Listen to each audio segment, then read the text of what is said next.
So this webinar is on the competition law implications of open source software and standards development.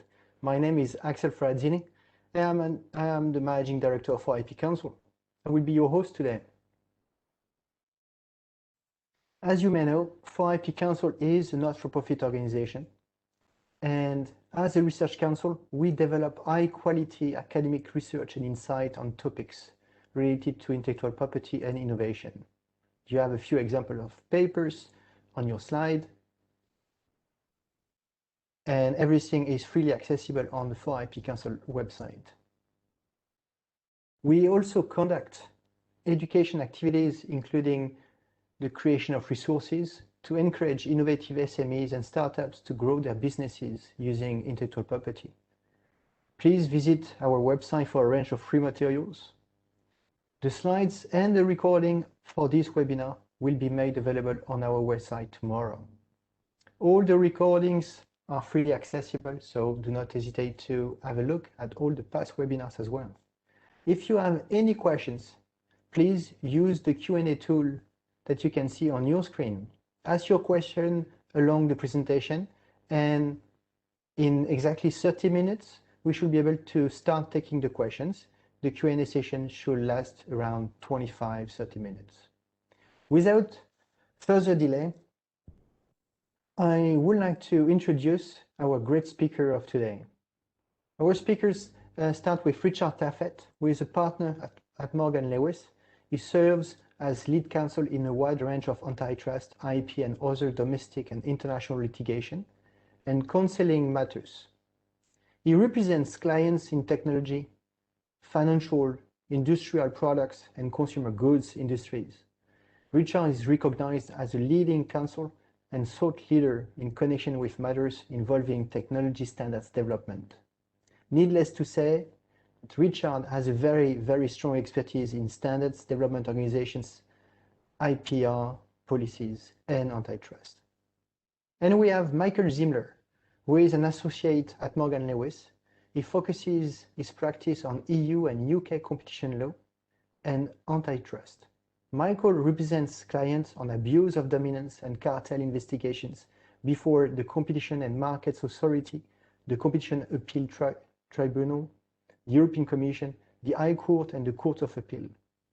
He also provides advice in the application of competition law to a wide range of commercial agreements and practices. Without further ado, over to you, Richard. The floor is yours. So, thank you very much. And thank you for the wonderful opportunity to participate in the 4IP panel discussion today and webinar. I am very pleased to be here with my colleague, Michael Zymler. I am in the New York area and Michael's in London, so I think we will bring a broad scope of commentary to the issues. I'd also like to just begin by setting some context for the discussion today. And as you mentioned, Axel, I have been involved in standards development activities, I must say now, for going on 4 decades, starting with early telecom standardization in the United States in anticipation of the AT&T divestiture.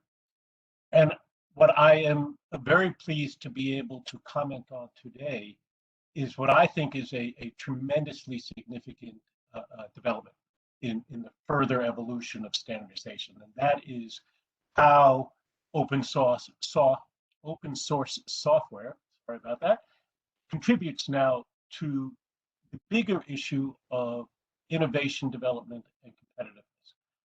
Because at bottom, since the beginning of my involvement in standardization or standards development activities, the key issue is how can those efforts contribute to further innovation. And I think what we have seen over the past several decades is unprecedented increases in innovation and competitiveness. We've seen the evolution from when I started addressing these issues from what was called the plain old telephone system, POTS, in the United States, where cellular and wireless communications could not even be imagined.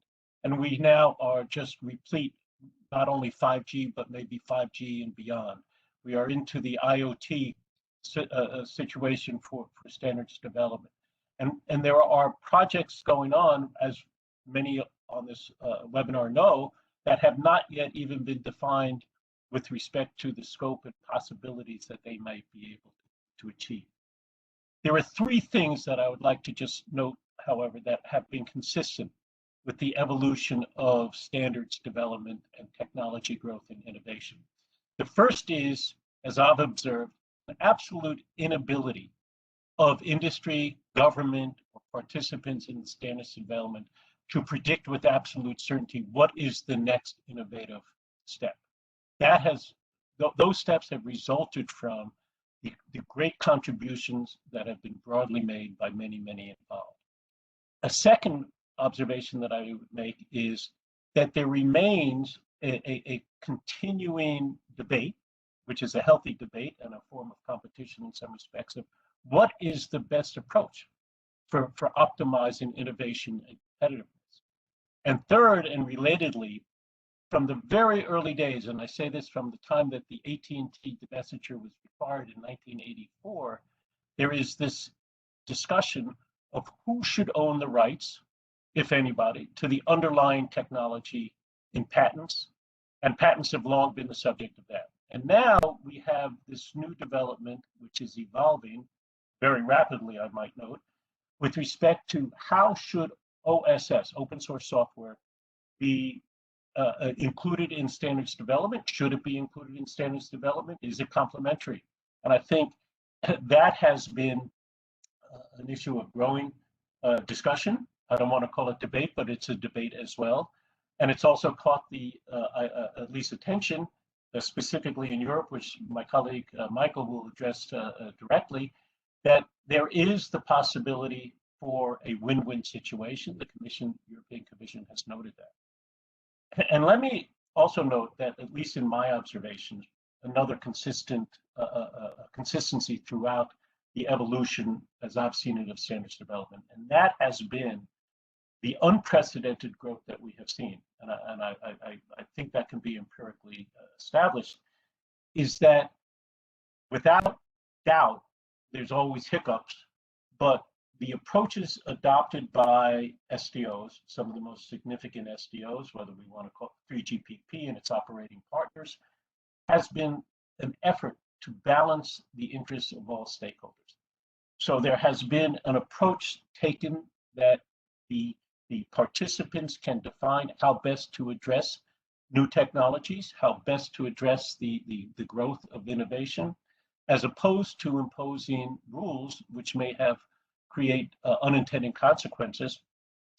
And this applies, I think, most successfully, and we'll go through some of this today, not only with respect to the technical issues, but also to governance policies and approaches of how to balance the interests of the particular participants. Oftentimes, which again I think is a very healthy situation, is because it reflects competitiveness and competition over ideas and innovation of stakeholders who have their own specific discrete economic agendas, which they wish to pursue. Which, as I say, I don't see that as a negative, but it's a form of competition. But the open, balanced, consensus approach that we've seen succeed in the standards context has another important characteristic to it. And that is specifically related to competition law. And that's what we are going to be focused on somewhat today, because by allowing for the open discussion, consensus-based approach, due process, and the ability to have all potential interests represented, really establishes guardrails against anti-competitive conduct. Because I think it is clear that there's always the possibility in this type of collaborative activities for there to be anti-competitive conduct and anti-competitive outcomes. In my view, over the course of decades, that has been less the norm and more the exception. But I think it is now clear, and we'll go over some of this today, that both the US and the European competition authorities recognize both the overwhelming success of standardization, the potential for open source software to be integrated and to be complementary to standards development, but also to have developed guardrails and approaches and at least policies that if there is anti-competitive conduct, that it can be addressed. So let me go to, as for the slides to be put forward. One more, please. And I apologize for going through the overview too quickly without moving the slides. Just one more, please, Axel. Thank you. So I would like to begin, diving into the subject that I believe it is unassailable at this point that standards are pro-competitive. Oftentimes, as Axel mentioned, I am involved with litigation involving standards, and there's a argument and there's advocacy also saying that standards are inherently anti-competitive. I would submit to this audience that the contrary is the case, because over time that there has been a continual and consistent recognition of the pro-competitive possibilities that standards development brings. And as you can see on this slide, and I would mention that Michael and I have our paper, which is also available on the 4IP site. We go into this in more depth, but as you can see here, both the EC standardization policy, the US antitrust agencies have recognized the pro-competitive aspects of standardization. I would submit right now that there is a growing recognition that open source software also contains the potential for tremendous innovation growth. And the issue really here is, how do we maintain the balance between a standards development platform or approach paradigm that is historically been based on patented technologies that ETSI, for example's policy, and we'll get into this in a bit, balances the interest to be able to attract patented technologies because it reflects what I always say is, quote, the best, close quote, technology available. And that is not a qualitative assessment on my part, but really just reflecting what I believe is the consensus approach, which industry and other interested stakeholders can define.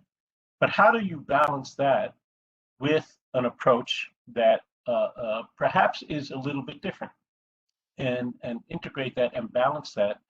And how do you maintain the balance to continue to incentivize the contribution of, again, the quote, best, close quote, technologies, but at the same time allow for the evolution as should be encouraged through different types of solutions, whether they are software-based solutions, patent-based solutions, or otherwise. So let me first now, if we go to the next slide, ask my colleague Michael to address how the EC has taken some note of these issues. Michael? Thank you, Richard, and thank you to Alex and the 4IP Council for having us and for organizing today's webinar. The fact that, as Richard said, both standards and open source development can support innovation and growth was reiterated recently in the European Commission's 2017 communication on standard essential patents, which noted that in the context of current advances in technology, open source software implementation is, in addition to standards, also driving innovation and is becoming increasingly widespread, including in the area of ICT standards. However, open source licensing has been described as having at least, in part, different objectives. According to the European Commission's Joint Research Centre's 2019 report on the relationship between open source software and standards, IPR regimes serve partially different purposes in SDOs compared to open source software communities. OSS licenses mirror and follow collaboration models and represent how participants envision the jointly created products to be used, resulting in the strong copyleft, weak copyleft, and permissive OSS licenses. So Accordingly, open source development traditionally has involved owners of copyrights in computer program source code, making the source code available to developers, and developers then building on a common infrastructure subject to software licenses defined by the open source community. But that doesn't mean that they cannot both be integrated, as Richard will go on to explain. So going to the next slide, perhaps. Again, I think the question, as Michael has just identified, is what should be the process and the approach for integration? And again, let me begin by offering perhaps my perspective from experience, because what we are seeing here is, and I do not see this necessarily as a unique situation, but there are positions being taken by various interested parties that perhaps would like to define the issue in a binary fashion. Perhaps saying that standards development, and we've heard this for decades, is too slow, traditional standards development, because of the consensus process. I think there is empirical proof that that is not the case. There are others who are saying that innovation has changed and software now must be the key. And we offer this slide really not so much to be critical, but just to show that there is currently this dialogue going forward that is trying to replicate, I think, what some of the debate has been as to one way is better than another. And I think as antitrust lawyers or as competition lawyers in Europe, we take a very different approach. So we again attempt to emphasize the scenario where there is the ability for competition to go forward best without drawing binary or requiring binary choices to be made, without imposing rules which may have implications that are not intended and which may disincentivize the creation of new innovative solutions. So here, again, I think many are familiar with the OSI, and these are some of the positions, and I think this is just to lay the foundation for suggesting what the circumstances are here. But there are, and there have been some proposals made about how to successfully integrate standards and OSS solutions. And let me turn it back over to Michael for the next slide to discuss some of these. Thank you. Michael?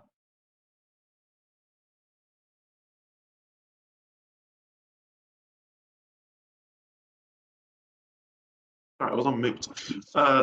Notwithstanding the differences that Richard pointed out between how standards development organizations and the open source community might treat intellectual property rights, integrating open source projects and standard development processes is still seen as a win-win outcome as defined by the EU. This win-win scenario was the one envisaged by the European Commission in its 2017 communication on standard essential patents. And it has continued to its collaboration with the open source community and SDOs to promote an effective relationship between them. The EC explained that the alignment of open source and standardization can speed up the standards development process and the take-up of ICT standards. And standards can provide for interoperability of open source software implementations. Different commentators have proposed different approaches for integrating open source solutions with standards projects governed by SDO policies involving FRAND patent licensing. David Kapos, for example, has argued that open source and FRAND licensing are compatible, and reliance on permissive open source licenses may permit reconciliation between open source software and SDO FRAND-based IPR policies.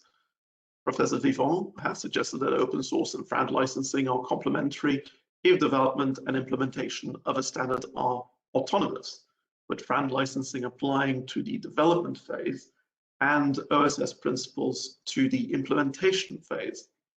And then recently at a 4IP webinar, Michelle Herman and Dr. Baron set out a possible compatibility solution for integrating OSS into standard development.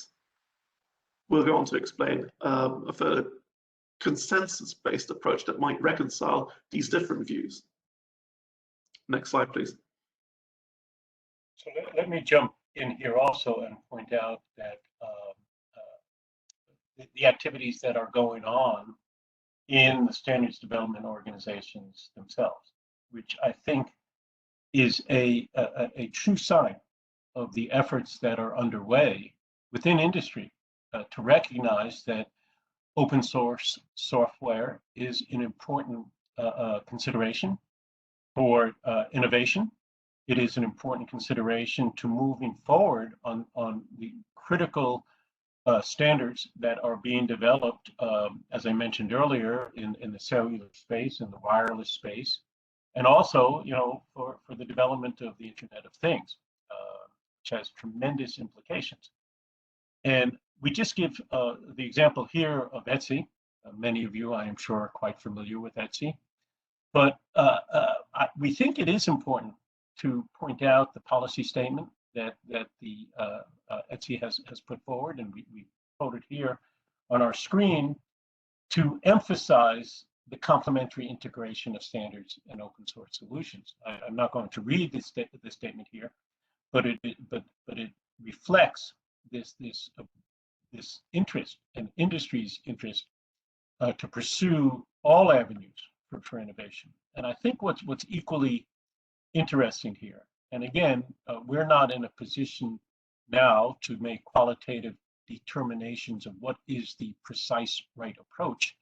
And as competition lawyers and antitrust lawyers, we are always cautioned, including by many court decisions in the United States, that antitrust really doesn't play a role in deciding what is the better product design, what is the better technology design, because those are issues that go beyond weighing the competitive effects of those issues. But what is interesting here is, again, the process. Is it open? Is it balanced? Is it letting all interests and stakeholders and economic actors a seat at the table to be able to advance their positions? And in some respects, this is the market working in this regard. And Etsy's treatment of the issue of how to have patent-based standards, stating it broadly, and software solutions, open source software solutions, complement each other, is a very interesting exercise. I would not suggest that it is a finished dialogue, but it is going forward. As we know, there have been dating back to the early 2000s, there was decades-long discussions within the Etsy Special IPR Committee to address whether there should be redefinitions of FRAND. Well, perhaps this discussion will not take as long, and the complementary approaches will be discussed. But it's interesting, for example, that Etsy is adopting a form of open source software license, BD3, with clear licensing, to try to balance these interests. ATIS, the Alliance for Telecommunications Industry Solutions, the US, a leading US telecom standards body and the organizational partner in 3GPP and 1M2M, is also, or has also, taken a exercise in trying to balance the interests of both the open source community and the use of open source solutions, software solutions, with its existing patent policy. So it adopted an approach, again, reliant upon the BSD3 clauses, but also with reference to ATIS's own IPR policy. And the work is going forward. And I think from that perspective, it's an important observation. More work to be done, but it is going forward. Next slide, please.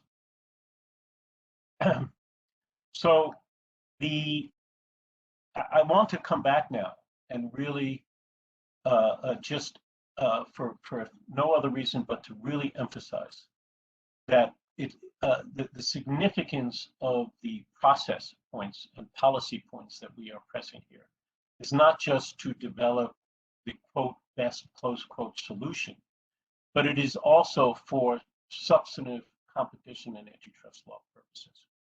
Because where there is a growing consensus now, and we will address it from both the U.S. and the European perspective, that absent the types of procedural safeguards that we have been discussing, consensus, balance, openness, as it's defined in SDO IPR policies, due process, there is the risk of collective anti-competitive conduct, both with respect to innovators and implementers. And we point out for the first instance here, a statement by the DOJ, U.S. Department of Justice Antitrust Division in 2018, which again emphasizes the procedural safeguards that guard against the type of distortions, competitive distortions that might occur otherwise. So let me also now turn it back to my colleague Michael to address the issue from an EC perspective. Next slide, please. Thank you. So as Richard pointed out, a consensus-based approach is also stressed by the EC, specifically in connection with ICT standardization. In its communication on ICT standardization priorities of 2016, the EC noted that ICT standardization requires a balanced IPR policy based on FRAND licensing terms. A balanced policy should take into account a variety of needs for a return on investment to incentivize R&D and innovation, a sustainable standardization process, wide availability of technologies in an open and competitive market, and difficulty for SMEs to participate. And conclude a licensing approach that ensures a fair return on investment for SEP holders and fair access to SEPs for all players is a beneficial one. The need to ensure innovators a fair return on investment was also recognized by the EC in a system that allows for free licensing, as can be seen in the 2016 communication on the Internet of Things, which is on the slide. This is further reinforced by the EC in its communication on standard essential patents. It opens its communication by setting out the overarching goal of its policy and notes that there is an urgent need to set out the key principles that foster a balanced, smooth, and predictable framework for SEPs. These key principles reflect two main objectives.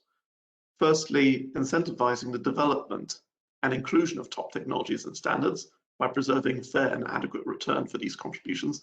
And secondly, ensuring smooth and wide dissemination of standard technologies based on fair access conditions. And it is on the basis of those key principles, setting out a balanced approach, taking into account the different interests of key stakeholders, that the European Commission in the same communication goes on to express its confidence in a win-win situation resulting from the integration of open source solutions in standardization. Next slide, please. So I think we are going to now present some comments, perhaps what can be viewed as a natural experiment that has been occurring over the past 5 or 6 years. And for purposes of full disclosure, many of you know I've written about the IEEE patent policy changes starting in 2015, but I think the more important observations we want to bring to the table today is really from the perspective of how the debate has evolved with respect to IEEE, its changes in its IP policy, and what may be also occurring with respect to its approach to adopting the integration of open source solutions in its standards development activities.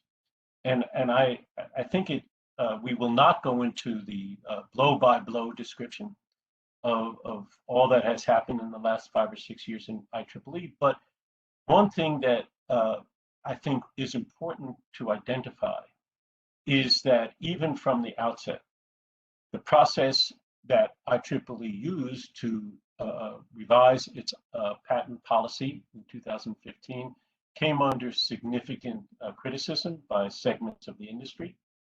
It drew the attention of the U.S. Department of Justice Antitrust Division within the last several years regarding what was a business review letter, the use of the business review letter, not only for purposes of the IEEE policy, but by international agencies, which in fact leading most recently towards the last part or the end of last year of the Department of Justice issuing a clarifying letter identifying where it thinks its original business review letter was misused. The point being is that certain of the procedures adopted in IEEE, viewed by a number of people in the community as not being consistent with the consensus approach followed in other SDOs. And what this has now turned into, and we can go to the next slide as well, Axel, because the discussion continues there, giving some of the details. And as I mentioned, in 2020, the supplemental letter to the 2015 review letter raised the issue of whether the adoption of the policy and the implementation of the 2015 revised patent policy raises serious threats for buyer cartel activities. As many of you know, there is continuing dialogue. There were reports even as late as this week, as recent as this week, of meetings at IEEE concerning whether it should further revise its patent policy, perhaps to change it back to the pre-2015 definitions. And what we're seeing also is, and I've seen commentary, that people are raising similar issues with respect to not only the terms of the IEEE policy with regard to open source software, but how it was also adopted. The point, I think, at bottom here is that clearly SDOs can define their policies, but this experience, this natural experiment, shows the frictions that have occurred, and also I think the implications that it may have on the effectiveness of standardization, the the impact on the speed and quality of innovation. I think that the book is open, but I think it's a serious discussion to have. And let me just now turn it back over for the next slide to Michael, really to suggest that perhaps competition law has the capacity right now to be able to address these issues without having to adopt particular rules in SDOs that limit the types of openness that we've been discussing. Michael? Next slide, yes. We're on the right slide, yes. So although somewhat less explicit than the DOJ in its clarifying letter to the IEEE, the European Commission has also recognized the risk inherent in an approach that is not consensus-driven, and which would allow a specific stakeholder interest group to control important decision-making. Article 101 of the Treaty on the Functioning of the European Union, the European Treaty, prohibits, put broadly, cartels and other agreements between undertakings that have as their object or effect a distortion of competition. The Commission has also issued guidelines which sets out how the EC will analyze various agreements under Article 101, including standardization agreements. In the context of standardization agreements, the guidelines commence by noting that there are various different stakeholders involved in the standard setting process, including innovators and implementers. It goes on to set out the conditions under which standard setting agreements, often entered into between players in the same or related markets, would normally fall outside the prohibition on anti-competitive agreements in Article 101. And it is worth giving it a read, as this written fairly robustly. In particular, it notes the requirements that participation in the standard setting process must be unrestricted and that to ensure unrestricted participation, the rules of the standard setting organization would need to guarantee that all competitors in the market or markets affected by the standard can participate in the process leading to the selection of the standard. The standard setting organizations would also need to have objective and non-discriminatory procedures for allocating voting rights. It further notes that any standard setting agreement which clearly discriminates against any of the participating or potential members could lead to a restriction of competition. For example, if a standard setting organization explicitly excludes upstream only companies, that is to say, companies not active in a downstream production market, this could lead to an exclusion of potentially better technologies.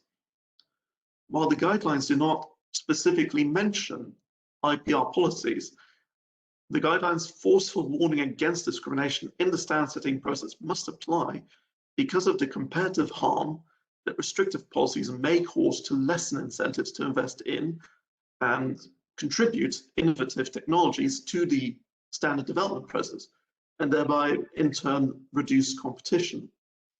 The guidelines also expressly recognize the risk to innovation posed by buyers with significant market power. In the section of the guidelines considering joint purchasing agreements, the EC notes that if the parties to a purchasing agreement have a significant degree of market power on the purchasing market, i.e. buying power, there is the risk that they may force suppliers to reduce the range or quality of products they produce, which may bring about restrictive effects on competition, such as quality reductions and lessening of innovation. In our context, such monopoly power could be held by potential SEP licensees, given the predominance of implementer members in standards bodies. Accordingly, Article 101 in the horizontal guidelines are already equipped to respond to collusion by licensees as well as by licensors. The concern about the exercise of buyer power is also apparent in Article 102 of the EU Treaty, which prohibits the abuse of a dominant position on the market, and which notes that such an abuse may, in particular, consist in directly or indirectly imposing unfair purchase prices. So whilst Article 102 is often said to prohibit, among other things, excessive pricing, its wording is in fact much broader than that and could include unfairly low purchase prices. This was confirmed in CICCE and Commission, where the Court of Justice of the European Union considered a complaint by an undertaking to the European Commission that French television companies had abused their dominant position by setting unfairly low license fees for the purchase of films. While the Commission had dismissed the complaint, on appeal, the Court did not dispute the European Commission's original finding that unfairly low purchase prices could in principle constitute an abuse under Article 102. That principle was subsequently confirmed by the UK's Office of Fair Trading, the predecessor to the current UK Competition and Markets Authority, in Association of British Travel Agents and British Airways. Accordingly, while the EC may not have been as explicit as the DOJ in its warning, as a matter of legal principle, doubts should be cast on the competitional propriety of any non-consensus proposals or efforts to compel the use of particular open source licensing models that would prohibit brand royalty bearing licensing or that would otherwise restrict SEP owners' freedom to negotiate brand licenses. Next slide, please. So let me quickly conclude so we have time still for questions. But I think the key takeaways from today should be that based upon experience, we must recognize the competitive benefits of the consensus-based approach to standards development, and we must look to ways to integrate alternative solutions to create innovative technology and products, including through open source software solutions, without compromising the competitive enhancing approaches that have already exist. This requires taking account of all stakeholder interests and recognizing that the tensions that exist are a form of competition itself, that we must avoid binary solutions. I am better than you, No, you're not. We must avoid that. We must accept a definition of innovation that is broad. Innovation is dynamic by definition. And as I mentioned at the outset, it is impossible to define where we will be in even 3 or 4 years in our innovation efforts here. This virtuous cycle of invention, innovation, and development, it will continue through the open approaches that are being taken. There will clearly be bumps in the road. There are going to be issues, anti-competitive conduct, perhaps, but we've covered here today. Any competition laws in place are well equipped to address these issues. Let me conclude on that score, and again, thank 4IP Council for this opportunity, and turn it back to Axel, perhaps, for the question and answer. Thank you again, everybody. Okay, thank you very much, Richard and Michael. That has been very interesting. So I received a few questions. Feel free to send more using the Q&A tool at the bottom. I think that's the bottom right of your screen. But let's get started with a first question. In the light of the varying opinions put forth, like what Professor Vivant and David Capus have said, what stance do you take on how open source software and friend-based standards development should complement each other? Maybe I could begin, and then Michael, you can add your thoughts. But I think, and this is a point that I made during the course of the presentation, is that I think we are at a stage right now where considering many different types of possibilities must be explored and must be pursued. So Mr. Capos and Professor Vivant have certain proposed solutions, and some may have beneficial aspects, and some may be questioned, however. I do not think that we as competition lawyers should be the ones to make that determination of this is a better solution for integration than others. As Michael mentioned also at a recent 4IP presentation, Michelle Herman and Professor Justice also made proposals. But where I think the critical forum for these discussions must be is in the SDOs, to pursue and to allow ETSI, for example, to pursue its efforts to define this, what the best approach will be for specific standards. Let ADIS, as it has done, see if its solution works. Again, there is a slightly different approach being taken in, well, maybe not slightly different, but a different approach being taken in IEEE. And all of these exercises reflect this sort of a natural experiment that we are seeing. What will be the impact on innovation? What will be the efforts to move along? And I should also mention that, look, it is not a mandatory obligation of people who are diehard open source proponents to participate in standards development. I think it is a shame if that's not occurred. But there are zealots, whether it be on political issues, on religious issues, or perhaps on technology issues. But the point is, I think empirically, we have seen success achieved through the opportunities to integrate all types of new solutions. Michael, I don't know if you have anything to add. No, not really. I can only echo what you've said. There are various different stakeholders, and they have various different things that might benefit them, various different interests, and those interests might differ depending on which standard setting context they find themselves in. So it really isn't for us to provide the best case scenario, if that even exists. What we're providing is a consensus-based approach. If you want to be a legal philosopher about it, it's a bit of a Fullerian rule of law approach.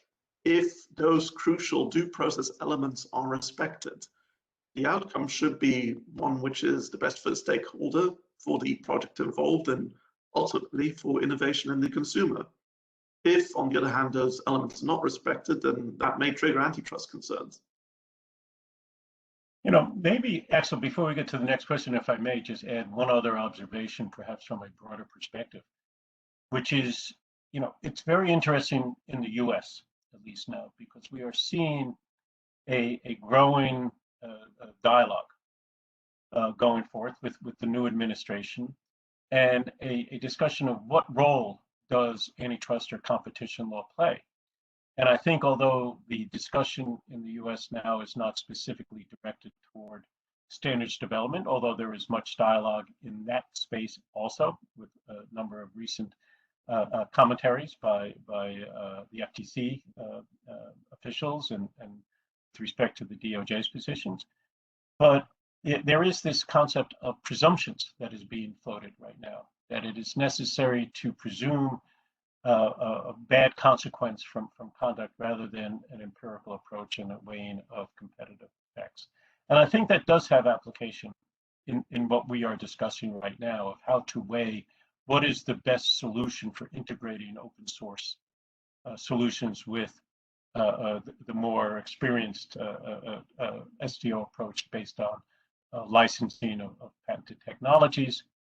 And I think, again, there is a tremendous need not to jump to presumptions or to assume outcomes that may be theoretically possible, but just are not, but that are lacking in empirical proof as being a negative outcome. And I think that is a cautionary note that I think is very important. That facts are important, data is important, and proof is important. So I thought that important to add that. So. Okay, very good. Thank you. The next question is, what reforms in antitrust competition law guidelines will help achieve the due process position advocated in the paper? Michael, you want to start on that one, and I'll follow you. Sure. I think the central conclusion is that no reform is explicitly required, as the position we advocate is in line with the existing principles set out by the DOJ and by the European Commission, notably in the EC's horizontal guidelines. We're advocating, or our paper advocates, for an understanding that adherence to those established principles will establish the consensus-based approach, which will enable the successful complementary integration of OSS and standards development. Those existing principles are also sufficient to address potential anti-competitive conduct, as I flagged, for example, related to both licensor and licensee side collusion. It's just that we might need to think about those existing principles in a new way, which is not unheard of for competition, or to think of new theories of harm and to consider how the existing principles can be used to address those harms. So that would not necessarily require a reform. The existing principles are there to deal with scenarios. Yes, and I would just add that certainly I agree with Michael's points, but I think what we are seeing now is a new environment which imposes an obligation on competition enforcers, whether it is in the EC or in the US, and it is an unusual opportunity for me to actually give homework to the enforcers who usually tell us as practitioners what we should be doing. But here I think it is a situation where, again, we are witnessing the incredibly fast evolution of technology. We are witnessing the incredibly fast evolution of ideas of how innovation can be implemented and how these issues must be addressed.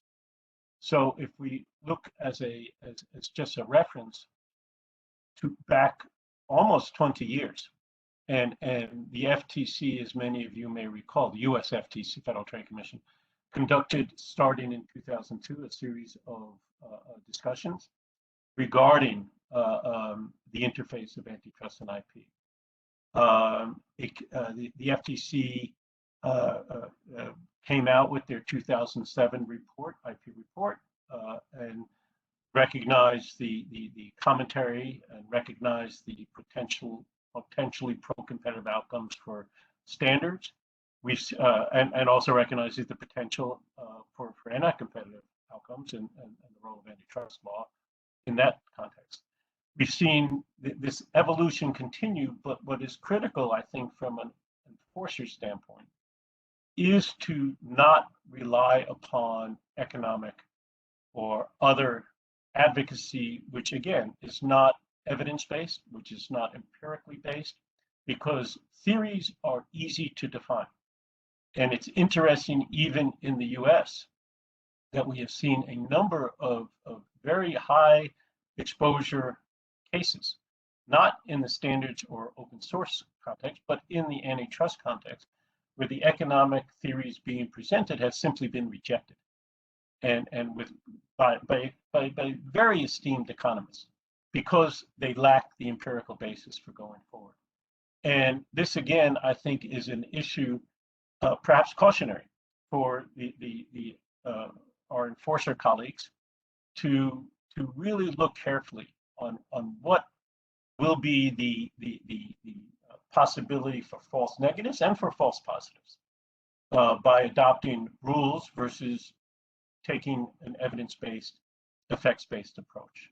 So I think it is not so much the need necessarily to reform the actual laws that are in place or the doctrine that is in place, but to be able to evolve those existing laws and doctrines to recognize the actual evidence-based developments that are occurring. And again, if competition laws we define in the United States, at least, I don't want to speak for Europe, but the goal is to avoid anti-competitive effects, meaning distortions to the competitive process. And if we look at that in our context, that is exactly directed towards the type of safeguards that we have been discussing today to avoid the distortions in the competitive process in relation to developing technical standards, whether or not open source solutions are utilized. Okay, very good. Yeah, very good. Then moving on to the next question will be, have there been any competition law developments since the publication of the research paper? I can deal with Europe. Richard, if you want to tackle the US. Yeah, sure. Go ahead, please. So in the EU, we've had a bunch of developments actually since publication of the paper. Most notably, we've had both the IP action plan, which was in November 2020, and the EU expert report on standard essential patents published in January. In respect of the IP action plan, in the consultation phase, stakeholders had raised elements of the debate that we flagged today. The Commission's summary of the responses it received to the consultation noted that major holders of standard essential patents had drawn attention to the issue of patent holdout by implementers. It also noted that some stakeholders dependent on open source solutions had argued that software interoperability standards ought to be royalty free and that software in general should not be patentable. However, the final IP action plan published by the European Commission did not really engage with those issues, but it did note that SEPs play a crucial role in technological development and said that the Commission would facilitate industry-led initiatives to reduce frictions and litigations among players in specific sectors. Secondly, there was the EU expert report on standard essential patents published, I think, earlier this month, that was the result of a commission-appointed panel of experts. In broad lines, the report identifies many of the current FRAND-related issues. The report does identify the problem of patent holdup and patent holdout, noting, and I think that's the first time patent holdout has been mentioned in an EU publication. And it notes the risk of so-called unwilling licensees refusing to pay fair and reasonable royalties for standard essential patents and engaging in various tactics to avoid paying such royalties. However, it also notes that there is disagreement over the existence and effect of holdout and hold-up tactics. As an expert report, it does not bind the European Commission or necessarily reflect the Commission's own views. Lastly, there was also the Commission's statement on open source solutions. That was for its internal use of open source software, and it provided its own very broad definition of open source, which is also worth noting as that diverges from the OSI definition. Those are all the developments that I can think of in the EU. Richard, if you want to address the US.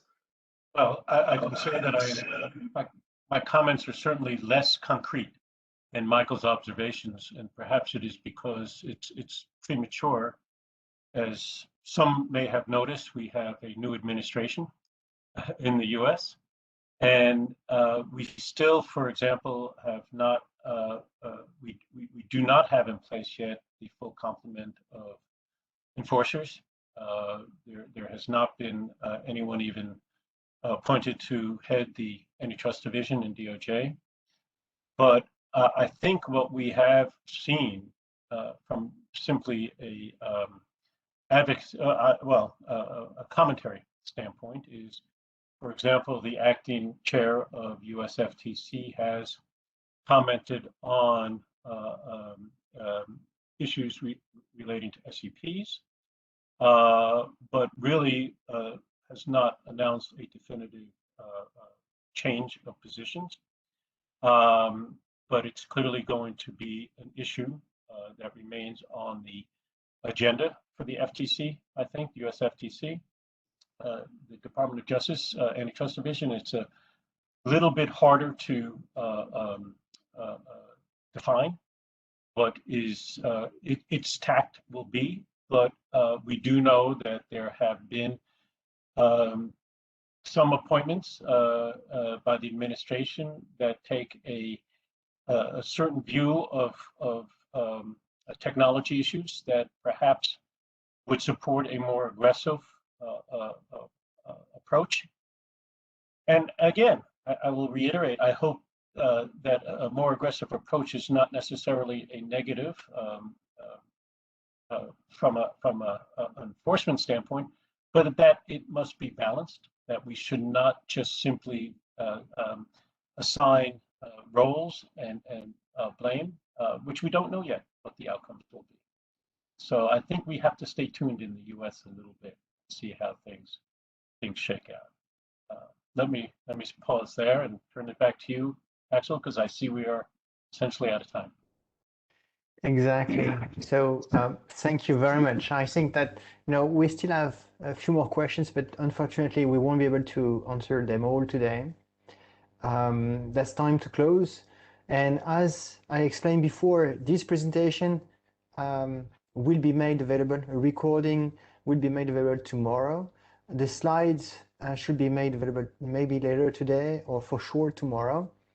And later today, you will receive an email inviting you to complete a 1-minute survey about this webinar. That will be very nice if you can take this minute and provide some feedback.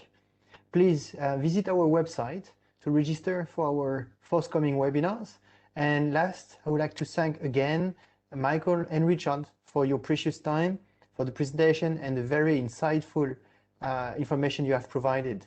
Everything is in the research paper that you have published, and we will make sure that it will be available on our website.